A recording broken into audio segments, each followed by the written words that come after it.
احمد حسین کو کہ آئے اور اپنا پروگرام پیش کرے۔ محمد حسین۔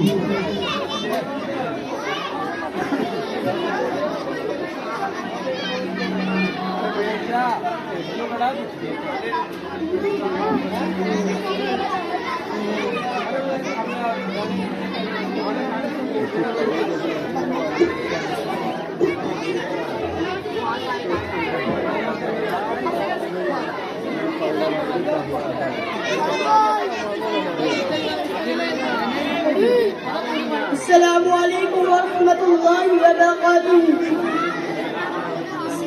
بسم اللہ الرحمن الرحیم۔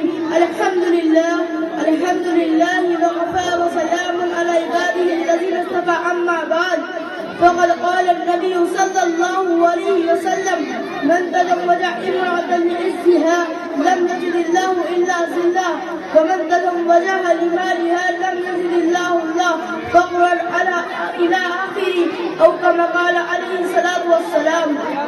صدر محترم اور غرام سامعین اکرام، اس وقت میرے موضوع سکون ہمارے معاشرے کا بے ناصور ہے، جس نے زندگی کی بنیادوں کو ہلا کر رکھ دیا ہے، سینکڑوں ہزاروں گھروں کو تباہ و برباد کر دیا ہے، کتنی ہی جذباتوں کو پسند کر رکھ دیا ہے۔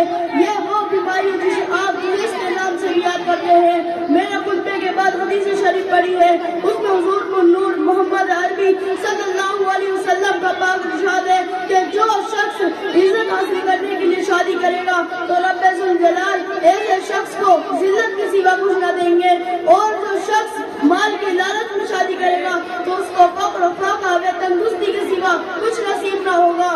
اسلام کے پاس مانو آج ہندوستان کے اندر اور خاص طور سے ہمارے معاشرے میں جہیز ایک ایسا ناصر بن گیا ہے جو ایک بھی ہتھیار سے بھی زیادہ خطرناک ملک ثابت ہوتا جا رہا ہے۔ اس منوج جہیز کی بنیاد پر ہندوستانی معاشرے میں روزمرہ اخبارات کے رونقیں زار بن کر سرخیاں چھپتی ہے کہ فلاں شوہر نے اپنے سسرال والوں سے اسکوٹر نہ ملنے پر اپنی نئی دلہن کو جلا دیا، کہ فلاں شخص نے جہیز کا مطالبہ پورا نہ کرنے پر اپنی بیوی کو موت کے گھاٹ اتار دیا۔ عجب ماجرا ہے حضرات، دیکھیے داماد مانگتا ہے خیرات۔ دیکھیے میرے پیارے دوستوں اور میرے عزیز بزرگوں اور میری پردہ نشین ماں اور بہنوں، اخبارات کی سرخیاں ابھی غیر قومی کے بارے میں نظر آتی تھی، مگر افسوس صد افسوس کہ رفتہ رفتہ ہمارے اسلامی معاشرے میں بھی وبا پھیل چکی ہے۔ آج اخبارات کے اندر جہیز کے لیے بھیٹ چڑھنے والی کہیں فاطمہ، کہیں رضیہ، کہیں شبنم، فرزانہ اسلامی شریعت کے نام لیواؤں سے کہہ رہی ہے کہ کاش ہماری اسلامی شریعت کتابوں اور بازو کے بجائے عمل میں آ جاتی۔ میرے پیارے دوستوں اور میرے عزیز بزرگوں اور میرے پردہ نشین ماں اور بہنوں، عورت رب ذوالجلال کی جانب سے عطا کرتا کہ حسین تحفہ ہے جس نے انسانی زندگی کو رہنمائی بخشی ہے۔ کسی عورت کے دم سے نظاروں میں خوبصورتی پیدا ہوئی، اسی معصوم کلیم حضرت آدم علیہ السلام کی زندگی سے خوف میں دہشت دور کیا ہے، مگر ان تمام باتوں کے باوجود ظلم و ستم کی تاریخ شاہد ہے کہ اس دار فانی میں جتنے بھی مظالم برپا ہوئے ہیں ان سبھی مزاد صرف نازی پہ کیے گئے ہیں۔ اس بے رحم سماج نے عورت کو جس طرح سے دیکھا وہ نہایت قابل مذمت ہے۔ تاریخ عالم ان دردناک واقعات سے بھری پڑی ہے۔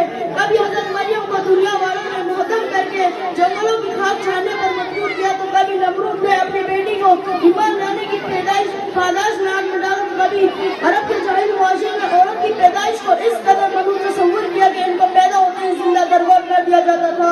محترم حضرات، آج بھی ان معصوم لوگ چیزوں پر ظلم و ستم کے پہاڑ توڑے جا رہے ہیں، جب تشدد کی خاردار جھڑیاں ان کی راہ میں حائل ہے۔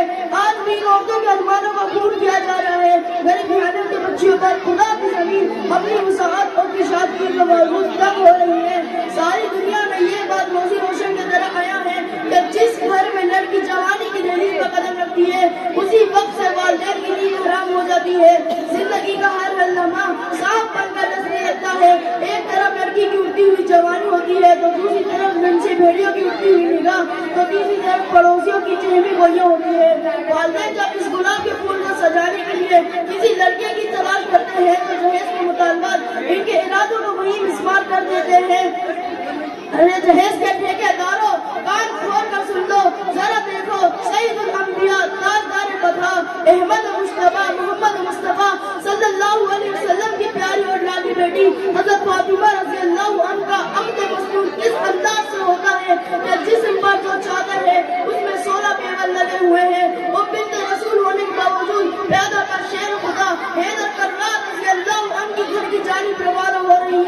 اور جہیز میں ایک بستر، ایک چکی، ایک تکیا اور 2 مٹکے پر مشتمل مختصر سامان علی مرتضیٰ کو پیش کیا جا رہا ہے۔ آج ہم کہتے ہیں ہمارا بیٹا ڈاکٹر ہے، ہمارا بیٹا انجینئر ہے، ہمارا بیٹا پائلٹ ہے، ہمارا بیٹا گریجویٹ ہے، ہمارا بیٹا ٹیلی فون آپریٹر ہے، ہمارا بیٹا سعودی عرب میں رہتا ہے، اس لیے جہیز میں جہاز چاہیے۔ اور اولاد پیدا کر کر جہیز کی تمنا کرنے والوں کان کھول کر سن لو، اگر تمہارا بیٹا ڈاکٹر ہے تو حضرت علی امیر المؤمنین تھے، اگر تمہارا بیٹا انجینئر ہے تو حضرت علی مجاہد تھے، اگر تمہارا بیٹا پائلٹ ہے تو حضرت علی خلیفہ رسول تھے، اگر تمہارا بیٹا ٹیلی فون آپریٹر ہے تو حضرت علی فاتح خیبر تھے، اگر تمہارا بیٹا گریجویٹ ہے تو حضرت علی اسد اللہ تھے، اگر تمہارا بیٹا بیگر سیاست ہے تو حضرت علی بیگر ولایت ہے۔ حضرات آئیے ہم سب مل کر اس بات کا عہد کریں کہ اس جہیز جیسی ملعون رسم کو مٹا کر دم لیں گے۔ یہ سنگ گرا جو حائل ہے رستے سے ہٹا کر دم لیں گے، یہ سنگ گرا جو حائل ہے رستے سے ہٹا کر دم لیں گے۔ ہم پھول بھی ہے تلوار بھی ہے، باطل کو مٹا کر دم لیں گے۔ وما علینا الا البلاغ۔ السلام علیکم ورحمۃ اللہ وبرکاتہ۔ ماشاء اللہ ماشاء اللہ۔